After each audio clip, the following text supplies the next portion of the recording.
Hello everyone, good evening and welcome back to my YouTube channel and blogs. तो आज का blog ये है कि अभी मैं नहा धो करके फ्रेश हो गई हूँ और आज कुछ हम लोग थोड़ी बहुत पढ़ाई करेंगे।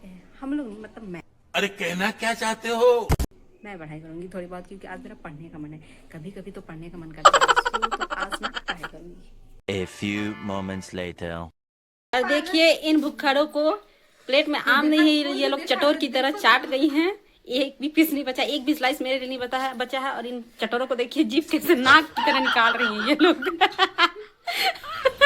मस्त जोक मारा रे, ये हंस रे हलकट हंस। आम चोर नहीं तो चोरी करती हो। नहीं, चोरी करती हो लड्डू।